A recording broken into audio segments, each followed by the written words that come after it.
요한복음 17장 3절 같이 읽도록 하겠습니다. 시작.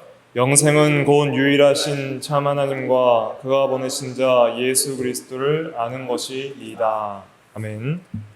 이 시간 종말론 9번째 시간으로서 영생, 즉 영원한 생명이라는 제목으로 하나님 말씀을 증거하겠습니다. 지난 시간에 이어서 영생에 대해서 다루고 있는데요. 영생의 첫 번째 의미로서 지난 시간에 다룬 내용들은 다가올 시대의 생명, 또 하나님 나라의 생명이 영생이라 그랬습니다. 그래서 영생은 단순하게 양적으로 영원한 삶과 지속을 가리키는 것이 아니라는 거예요. 물론 기본적으로 그런 것을 포함하지만 그냥 이 죄악된 세상에서 영원히 사는 것도 영생이 아니요, 또 지옥에서 영원히 사는 것도 영생이 아닙니다. 영생이라는 것은 양적인 부분뿐 아니라 더 중요한 핵심적인 의미는 질적으로 다른 생명을 가리키는 거예요. 그래서 하나님 나라에 들어가서 그 나라의 삶을 사는 것이 영생입니다. 그래서 영생이라는 것은 우리가 이방 종교나 그냥 일반적인 사람들이 생각하는 것은 그냥 영원히 사는 것, 특별히 그냥 이 세상에서 육신 안 죽고 내가 좋아하는 거 하면서 잘 먹고 잘 사는 것을 영생이라고 착각하는데, 그것은 영생이 아니고 영생은 완전히 이 질적으로 다른 삶을 가리키는 거예요. 그러니까 하나님 나라에 들어가서 하나님을 왕으로 삼고 하나님을 사랑하고 또 그 나라의 모든 축복들을 누리며 사는 거예요. 육신적인 부활의 생명도 포함하고요. 왜 우리가 부활해야 돼요? 왜 부활해야 되는 줄 알아야 되는 거예요. 그냥 육신적으로 잘 살려고 부활하는 것이 아니라 이제 이 육체의 연약성과 부패성, 이 두 가지가 문제잖아요. 육체의 연약성과 부패성이 우리가 믿음으로 사는데 힘들게 하잖아요. 마음에는 원이로도 육신이 약하도다 하는 말씀처럼 이 육신의 연약성과 부패성을 완전히 벗어버리고 이제 능력 있고 신령한 성령으로 충만한 몸이 되어서 하나님의 통치와 또 하나님과의 교제에 있어서 어떤 막히는 담도 없이 그 완전한 그 생명의 온전함을 누리려고 부활을 해야 되는 거예요. 혈과 육은 하나님의 나라를 유업으로 받을 수 없다는 의미는 그런 거예요. 이 연약한 육신의 부패한 성품과 연약성은 이제 앞으로 재림 이후에 완성될 완전한 하나님의 나라에 참여하기에 부족하다는 것이죠. 그러니까 우리의 영혼이 생명을 얻고 또 우리의 육신도 부활하여서 이제 영원한 생명을 누릴 텐데, 그것은 단순히 그냥 내가 기뻐하는 삶이 아니라 하나님의 나라에서 하나님의 영광을 위하여 인간의 제일된 목적대로 하나님의 통치에 온전히 순종하는 그 세계에서의 삶을 영생이라 하는 거예요. 그러니까 영생은 하나님 나라의 삶이고 하나님의 왕적 통치를 사랑으로 순종하는 삶이 영생이구나. 그렇다면 이것은 미래적인 것뿐 아니라 현재적으로도 이 영생을 누릴 수 있어요, 없어요? 있다는 거예요. 여러분들이 예수를 믿음으로 이제는 살아도 주를 위해 살고 죽어도 주를 위해 사는 삶, 그것이 영생의 삶이다라고 할 수 있는 것이죠. 영생은 또한 몸의 부활과 만물을 구속한 세계의 삶을 포함한다고 지난 시간에 또 설명을 드렸습니다. 그렇다면 오늘은 좀 중요한 내용인데 이건 여러분들이 요절로 외우셔야 됩니다. 요한복음 17장 3절 다시 한번 읽어볼까요? 시작. 영생은 곧 유일하신 참 하나님과 그가 보내신 자 예수 그리스도를 아는 것이니이다. 영생의 훌륭한 성경적 정의 중에 하나가 이것이라 할 수 있는데 외우셔야 돼요. 외우고 계속 묵상하셔야 될 내용이에요. 영생은 하나님과 그리스도를 아는 것이다, 이렇게 표현하고 있습니다. 여기서 알다라는 헬라어 원어는 기노스코인데 한번 따라 보실까요? 기노스코인데 그 알다는 것은 1차적으로 그냥 일반적인 지식을 알다, 좀 배워서 아는, 성경을 공부해서 아는 것, 수학을 배워서 아는 그런 지식적인 암도 있지만은 중요한 또 알면 무엇이냐면 남녀 사이의 어떤 성적 관계에 대한 유대적 표현법으로 연합을 의미하는 의미로서 알자라는 표현을 써요. 그래서 누가복음 1장 34절에 보면 마리아가 처녀 때 예수님을 잉태할 거라는 수태고지를 받았을 때 천사에게 말하되 나는 남자를 알지 못하니 라는 이 표현은 남자와의 어떤 성적 관계를 가진 경험이 없다 이런 뜻입니다. 그 다음에 이 연합의 의미도 있지만은 가장 중요한 의미 중에 하나는 사귀게 되다. 그래서 인격적인 사귐을 통한 인격과 인격 간의 알을 표현할 때 기노스코라는 단어를 써요. 그래서 이것을 한마디로 이제 교제라고 하는데 성경에서 중요한 교제에 해당하는 헬라어 원어는 코이노니아예요. 코이노니아. 한번 따라해 보실까요? 코이노니아. 코이노니아. 예. 그래서 이것은 그 고린도전서 10장에서는 어떤 참여, 그리스도의 몸에 참여한다라는 표현으로 번역되기도 하고요. 또 교제라는 의미로 번역되기도 하고 사귐으로도 번역이 되는데 요한일서 1장 3절은 코이노니아가 사귐으로 번역이 잘 됐어요.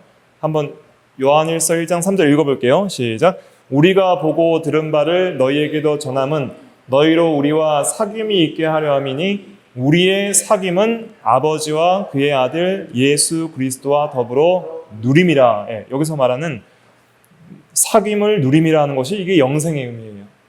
이게 영생이구나. 이렇게 이해하셔야 돼요. 그래서 영생이라는 것은 단순히 양적으로 지속적인 삶을 유지하는 것이 아니라 질적으로 다른 삶인데 하나님 나라에서의 삶일 뿐만 아니라 질적으로 하나님과 그리스도의 사귐, 즉 교제의 삶을 가리키는 것이구나. 이게 빠지면 영생이 없는 것이구나. 이렇게 이해할 수가 있는 거예요.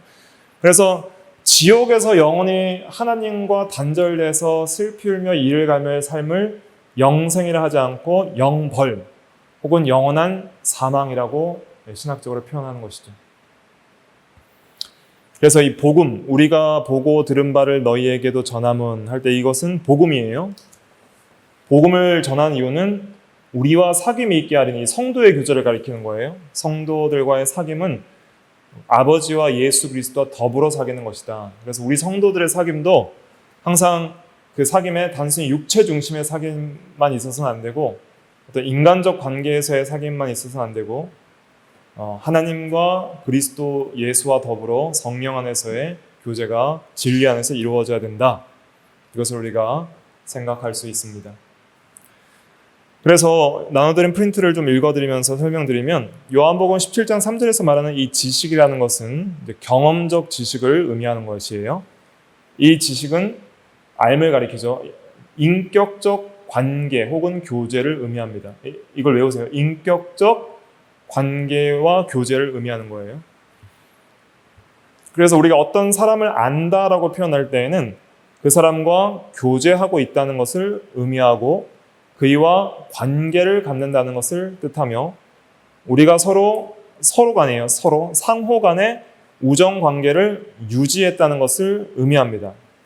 그래서 여러분들이 대한민국 대통령이나 미국 대통령 알아요? 몰라요? 알죠.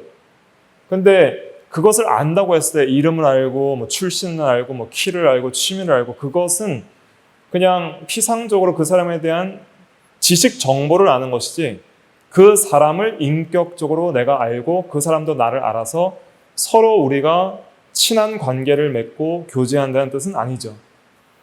여기서 하나님과 예수 그리스도를 안다는 것은 여러분들이 신앙 고백을 암송하고 성경 구절을 인용하고 교리적으로 지식을 배워서 삼위일체와 신인 양성 1위의 교리, 그다음에 십자가와 부활, 복음에 대한 교리를 알아서 안다 이렇게 표현하는 것은 정확한 것이 아니에요. 이단들도 안다고 할 수 있고 믿지 않는 불신 신학자들도 안다고 표현할 수 있어요. 그러나 여기서 내가 하나님과 예수님을 압니다 라고 할 때는 하나님과 예수님도 우리를 아시고 우리도 하나님과 예수님을 알고 사랑하고 교제하고 그와 인격적인 바른 관계를 맺고 있다는 뜻이에요. 이게 굉장히 중요합니다. 예수님께서도 모르시는 분이 없죠. 하나님은 전지하시기 때문에 모르는 게 없죠. 마귀도 알고 불신자들, 신자들도 다 아시죠. 근데 그 마태복음 25장에 보면은 열처녀 비유에서 예수님이 그 5처녀에게는 혼인잔치에 문을 닫고 나서 문 좀 열어달라고 할 때 내가 너희를 안다 그래서 모른다 그랬어요? 모른다 그랬어요. 내가 너희를 알지 못한다 그랬어요. 그건 내가 너희와 인격적 관계가 없다는 뜻이에요.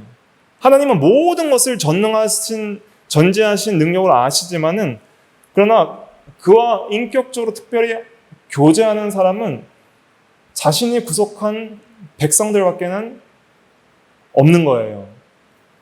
그러니까 하나님이 우리를 아시고 나도 하나님과 그리스도를 알고 이런 바른 관계를 맺고 우리가 언제든지 하나님 앞에 나아가서 그 품에 안기고 기도할 수 있고 또 하나님을 의지할 수 있고 하나님과 동행할 수 있는, 그리고 하나님께서 우리에게 은혜로 복을 주시고 우리는 그 은혜에 감사해서 하나님을 사랑하고 자원하여 순종하는 그 세계에 들어가는 것이 영생을 얻는 것입니다. 그러니까 우리가 물론 신앙 고백이나 성경 구절에 대한 바른 해석을 아는 게 중요해, 안 해요? 중요해요. 그 영생을 얻는 중요한 수단과 길 중에 하나예요. 하지만 그런 지식도 중요하지만은 제일 중요한 건 뭐냐면 그럼 하나님과의 바른 교제를 가지고 있는가? 바른 관계 속에서 교제하고 있는가? 이게 중요한 것이죠. 그것을 영생이라 한다. 이걸 우리가 깊이 마음에 새기고 나는 하나님과의 바른 관계 속에서 하나님이 기뻐하시는 삶을 통하여 하나님과 교제하고 있는가? 또 하나님께서는 나를 기뻐하시는가? 이것들을 잘 점검해 봐야 됩니다. 물론 우리가 지금 현재는 보는 것으로 행하지 않고 믿음으로 행한다 그랬어요. 고린도후서 5장 7절에 보면은 우리가 믿음으로 행하고 보는 것으로 행하지 아니함이로라 그랬습니다. 그러니까 지금은 우리가 예수님을 온전히 알고 온전히 보고 온전히 교제하는 그 세계는 아직 들어가지 못했어요. 완전한 교제가 이루어질 때가 올 겁니다. 그것은 우리가 소망하는 영광의 나라, 미래의 그리스도의 재림으로 완성될 미래적 하나님의 나라의 영광에 속한 거예요. 그때는 놀라운 생명의 충만함을 경험하게 될 것입니다. 그것을 이제 상징적으로 계시록 22장에서 이렇게 표현을 했어요. 계시록 22장 1절부터 4절까지 한번 읽어볼까요? 시작. 또 그가 수정같이 맑은 생명수 강을 내게 보이니 하나님과 및 어린 양의 보좌로부터 나와서 길 가운데로 흐르더라. 강 좌우에 생명나무가 있어 12가지 열매를 맺되 달마다 그 열매를 맺고 그 나무 잎사귀들은 만국을 치료하기 위하여 있더라. 다시 저주가 없으며 하나님과 그 어린 양의 보좌가 그 가운데 있으리니 그의 종들이 그를 섬기며 그의 얼굴을 볼 터이요 그의 이름도 그들의 이마에 있으리라. 네, 이 생명수 강은 영생하도록 솟아나는 샘물, 그리스도 안에서 우리의 심령 가운데 충만하게 경험될 하나님과의 바른 인격적 관계와 교제의 세계, 생명적 하나님과의 연합과 교제의 세계를 가리키는 거예요. 하나님은 생명의 근원이시고 예수 그리스도도 생명이요 영생이라 그랬어요. 요한일서 5장 20절에는 예수님이 영생이라 그랬고 또 요한복음 14장 6절에 보면 나는 길이요 진리요 생명이니 나로 말미암지 않고는 아버지께로 올 자가 없느니라 그랬습니다. 그래서 우리가 예수 그리스도를 믿음으로 영원한 생명을 얻는 거예요. 영생을 어떻게 얻어요? 예수님을 뭐 함으로 얻어요? 믿음으로 얻어요. 믿음으로. 믿는 자는 영생을 가졌다 그랬어요. 요한복음 6장 47절에 또 하나님이 세상을 이처럼 사랑하사 독생자를 주셨으니 누구든지 그를 뭐하는 자마다 멸망하지 않고 영생을 얻어요? 믿는 자마다. 그러니까 영생은 믿음으로 얻는 것이구나. 믿음으로 그리스도와 연합되어서 그리스도 안에서 주시는 생명을 우리가 받는 것이다. 그래서 영생은 선물이에요, 공로예요? 선물이에요, 선물. 죄의 싹은 사망이요, 우리 주 예수 그리스도 안에서 주시는 은사는 하나님의 은사는 그리스도 안에서 영생이니라 그랬죠. 로마서 6장 마지막에. 그래서 이 은사라고 표현한 것은 선물인데 영생도 선물로 주어지는 거예요. 영생이라는 게 뭐냐면 하나님과의 교제인데 여기서 좀 덧붙일 게 있어요. 여기서 끊어질 수 없는을 붙여야 돼요. 끊어질 수 없는. 영원한. 그러니까 하나님과의 절대로 끊어질 수 없는, 더 이상 이 죄로 말미암아 끊어질 수 없는 영원한 교제를 가리켜서 영생이라 이렇게 표현하는 거예요. 이게 영생의 원래 선물인데 첫사람 아담이 하나님께서 창조하셔서 좀 거룩하게 아담을 창조하셨을 때 아담에게는 영생이 있었어요, 없었어요? 아담은 영생이 없는 정도로 창조된 거예요. 아담은 의롭고 거룩하게 창조됐지만은 타락할 수 있는 존재로 창조된 거예요. 그러니까 타락의 가능성이 있다는 것은 영생의 상태 아니에요? 아닌 거예요. 지금 이해되고 계시죠?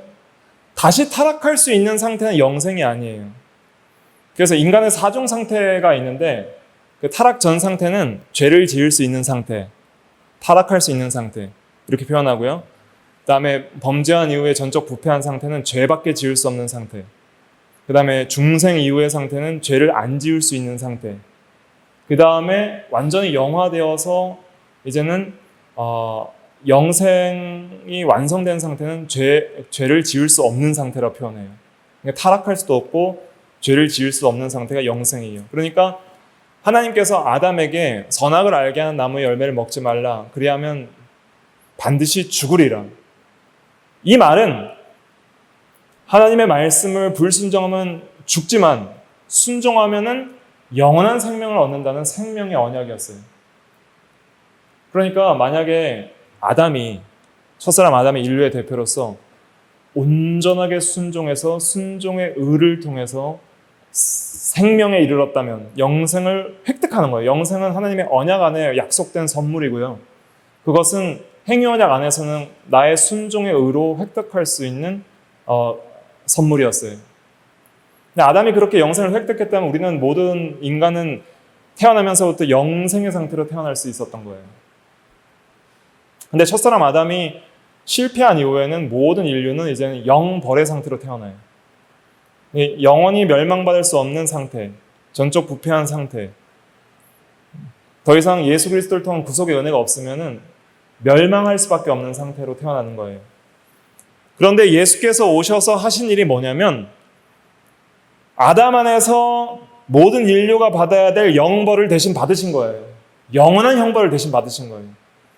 그 무한하신 하나님의 무한하심 속에서 일정 기간 십자가에서 죽으셨지만은 무한한 하나님이 받으신 일정 기간의 한 6시간의 십자가의 형벌은 영원한 형벌과도 같기 때문에 하나님이신 그리스도는 우리 대신 영원한 형벌을 받으시고, 그 다음에 그리스도는 우리를 대신해서 완전 순종의 의를 이루셔서 예수님께서 아담이 실패한 영생을 획득하신 거예요. 아담의 불순종의 결과로 말미암은 영벌을 대신 받으시고 죄와 사망의 형벌을 받으시고, 그 다음에 아담이 실패한 영생을 행위 언약을 성취하심으로써 획득하시는 거예요. 그러니까 예수님은 영생 그 자체가 되시는 거예요. 우리의 생명인 거예요, 예수님이.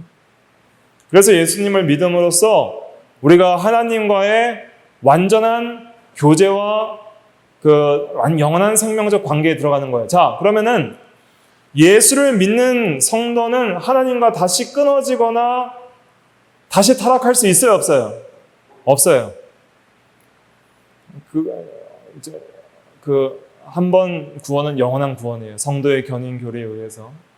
그것은 성경적인 것인데, 왜냐하면 우리가 예수 믿으면 다시는 우리가 죄를 지어도 하나님과 끊어질 수 없는 관계를 가질 수밖에 없는 이유는 예수 그리스도의 공로 때문이에요.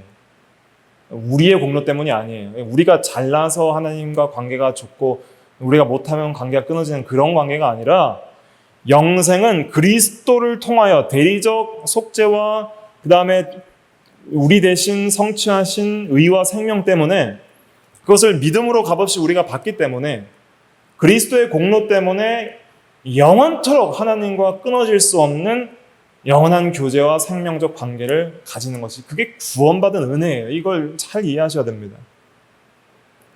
그래서 그 놀라운 세계를 지금 계시록 22장이 표현하는 거예요. 생명수 강이 넘쳐오르고 하나님과 어린 양의 보좌로부터 그것이 나온다 그랬잖아요.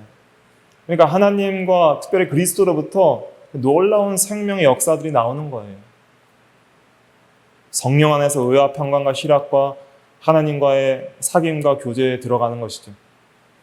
그 다음에 좌우에 생명나무가 있어 열매를 맺고 많은 그 영생은 단순히 어떤 생명의 지속뿐 아니라 생명적 활동도 가리키거든요. 영원히 사는 삶이에요. 그런 삶을 통해서 많은 선한 의의 열매들을 맺고 또 잎사귀들은 만국을 치료하기 위하여 있더라 했는데 다시는 이제 죄와 사망과 슬픔과 고통이 없다는 것이죠. 완전한 회복, 치료의 회복의 세계에 들어간다는 의미예요. 그래서 다시 저주가 없고 그 다음에 우리는 종들로서 주님을 섬기고 중요한 것은 그의 얼굴을 볼 터이요 했는데 그의 얼굴이 누구 얼굴이에요? 예수 그리스도의 얼굴을 보는 거예요. 주님을 이제 얼굴과 얼굴을 맞대어서 보고 이제 주님과 완전한 교제와 사귐 속에 우리가 들어가게 될 것입니다. 그것이 영생이요 하나님 나라의 생명입니다. 그 다음에 그의 이름도 그들의 이마에 있으리라 그랬어요. 자, 예수님의 이름은 여기서 무엇을 상징할까요? 계시록 22장 4절에 이름은 인격을 상징하는 거예요. 인격. 외워놓으세요. 적어놓으시든지. 이름은 뭘 상징해요? 인격을 상징하는 인격. 그래서 예수 그리스도의 그 인격이 그들의 이마에 있다는 것은 이마는 사상을 상징하는 거예요. 사상. 생각과 마음과 사상. 그 사상과 심령 속에 예수님의 말씀과 인격과 형상이 인처럼 찍혀서 박혀 있다는 거예요. 그러니까 예수 닮은 존재가 된다는 것이죠. 그의 얼굴을 볼 때 요한일서 3장 2절부터 3절 보면은 그와 같은 형상으로 변할 거라 그래서 주와 같을 줄 아는 것은 주를 계신 그대로 볼 것이기 때문이라 그랬었거든요.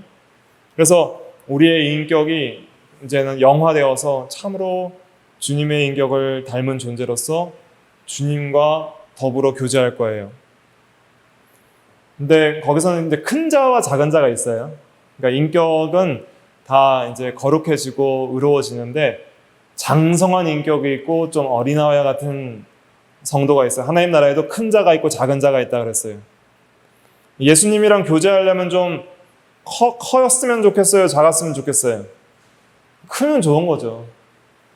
교제도 우리가 장성해서 성인들이 할 수 있는 교제가 있고 어린아이들 수준에서밖에 할 수 없는 교제가 있는 거예요. 수준 차이가 나는 거예요. 신앙생활도 마찬가지예요. 여러분들이 이 세상에서 성령의 은혜 안에서 거룩한 인격이 점점 만들어지면 현재적인 그리스도의 사귐과 교제도 더 수준이 높아져서 더 재밌어지고 더 은혜스러워지고 더 힘이 나는 거예요. 그러니까 내가 만들어진 만큼 그리스도와의 사귐의 세계에 깊이 들어갈 수 있습니다. 그러니까 어린아이는 어린아이들 수준에서 뭐 소꿉놀이하고 뭐 그냥 장난감놀이하고 이 정도 할 수 있죠. 어른들은 뭐 차도 운전할 수 있고 깊은 신학적 얘기도 나눌 수 있고 정치, 경제, 사회, 문화적에서 많은 것을 나누고 교제하고 서로를 알아갈 수 있잖아요. 그런 것처럼 우리가 예수님에 대해서 조금밖에 모르면 조금밖에 사귈 수가 없는 거예요. 또 조금밖에 순종하지 않으면 조금밖에 사귈 수가 없는 거예요. 알고 순종하는 것을 통해서 그 사귐의 세계에 들어가고 또 내 인격이 만들어지는 것을 통해서 그 영생의 교제에 들어가는 것입니다. 아무튼 그 다음에 1페이지 마지막에 가서 그래서 이제 다가올 시대에 가서는 그 영광스러운 나라의 생명이 하나님과 함께 나누는 우리의 교제와 하나님에 대한 우리의 지식의 완전성을 뜻하게 됩니다. 그래서 영생이라는 것은 교제와 지식의 완전성이에요. 한번 따라해 보실까요? 교제와 지식의 완전성. 교제와 지식의 완전성. 예. 그래서 이 페이지로 넘어가셔서요. 예레미야 31장의 예언에 보면은 이제 새 언약이 나오는데 거기 보면 34절만 읽어볼게요. 시작. 그들이 다시는 각기 이웃과 형제를 가리켜 이르기를 너는 여호와를 알라 하지 아니하리니 이는 작은 자로부터 큰 자까지 다 나를 알기 때문이라. 예. 그래서 다시는 여호와를 알라 하면서 뭐 공부해라, 성경 공부하자, 뭐 신학 공부하자, 뭐 주일학교 공부하자 이렇게 할 필요가 없어요. 이때는 하나님을 인격과 인격으로 이제 완전히 알 시대가 온다는 거예요. 이것은 이제 완성된 영광의 하나님의 나라에서 이루어질 것이에요. 그러나 오늘날 우리 신약 시대를 살아가는 현 시대를 살아가는 우리에게도 예수 그리스도를 아는 지식이 장성함에 따라서 이 놀라운 교제에도 깊어지는 것입니다. 그래서 이 영생은 이미 현재적으로 우리가 믿음으로 들어가는 세계이고 생명이고 또 경험되는 현재적인 생명이에요. 그래서 지난 시간에도 살펴보았지만은 요한복음 5장 24절에 보니까 믿는 자는 영생을 얻었고 그랬죠. 그 다음에 25절 읽어볼까요? 시작. 진실로 진실로 너희에게 이르노니 죽은 자들이 하나님의 아들의 음성을 들을 때가 오나니 곧 이때라. 듣는 자는 살아나니라. 이때라. 이것은 지금 이 순간을 가리키는 거예요. 이때라. 지금이다. 듣는 자는 살아나리라. 뭐가 살아난다고 했어요? 뭐가 살아나요? 영혼이 살아나는 거예요. 영혼이. 중생을 가리키는 거예요. 중생. 물과 성령으로 중생하는 그 삶을 가리키는 것이죠. 영적으로 살아나는 거예요. 영적 생명이 살아났다는 것은 무슨 의미예요? 영적 생명이 살아났다는 것은 누구를 향해 살아났다는 거예요? 하나님을 향해. 예. 주를 향해, 하나님을 향해. 하나님을 향하여서 살아났다는 거예요. 하나님의 음성을 듣고 하나님께 반응하는 삶을 산다는 거예요. 그래서 하나님을 알고 사랑하고 순종하는 거예요. 그런데 죄는 무엇이냐면 죄 짓는 삶은 죽는 거예요. 죽는 거. 그러니까 영적 생명의 죽음의 상태는 완악하고 부패하고 완고한 상태로 하나님을 떠나서 죄 짓는 삶을 그것을 죽었다 표현해요. 영적으로. 영적으로 죽은 것은 타락하여서 죄 짓는 상태를 영적으로 죽었다 표현하고 영적으로 살았다는 것은 하나님에 대하여 살고 하나님을 알고 사랑하고 순종하는 세계를 살았다 표현을 해요. 그래서 에베소서에서 영적 죽음을 잘 표현하는데 에베소서 2장에 보면 허물과 죄로 죽었던 너희가 이런 표현이 있고 그 다음에 에베소서 4장 한번 찾아볼게요. 성경 한번 찾아보세요. 에베소서 4장. 에베소서 4장.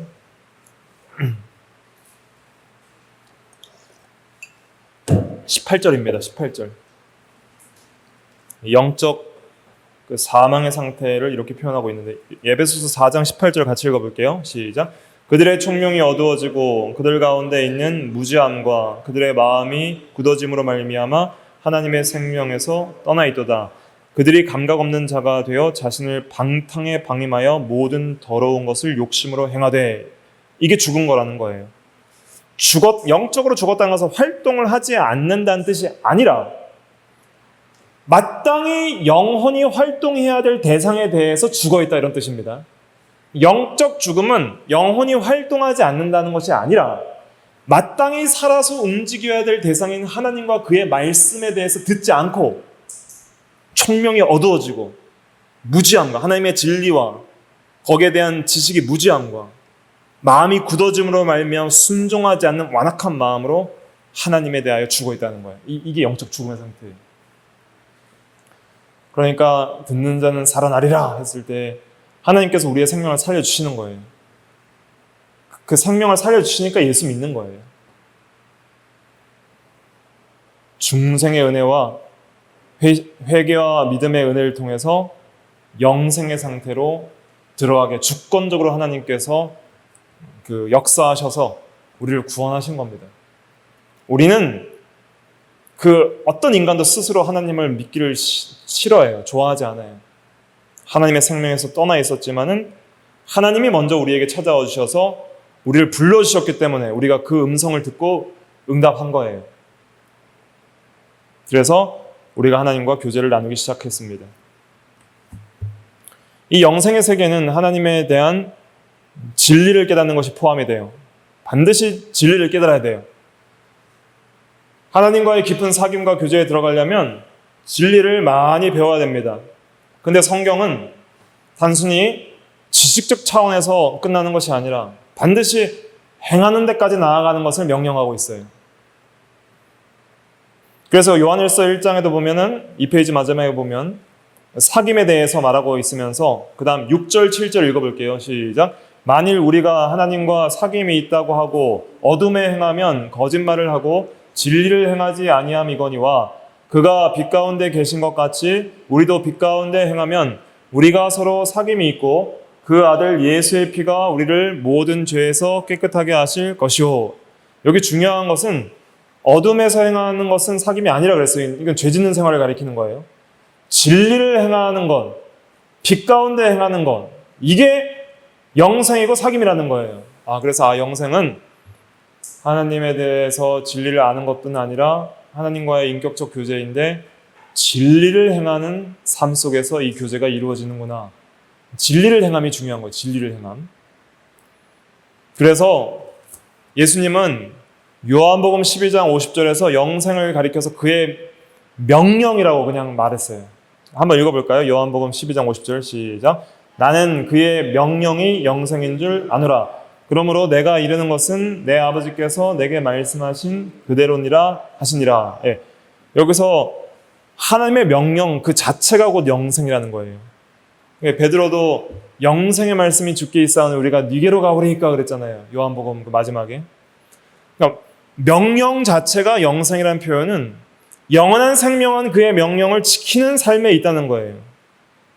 그러니까 명령을 순종하는 그 세계, 하나님의 통치를 온전히 받는 그 세계, 하나님을 사랑하여 순종하는 그 세계에 영생이 있구나 하는 것을 우리는 깨달을 수 있는 것이죠. 그래서 이 영생을 잘 누리려면 우리가 어떻게 하든지 은혜를 좀 많이 받아야 됩니다.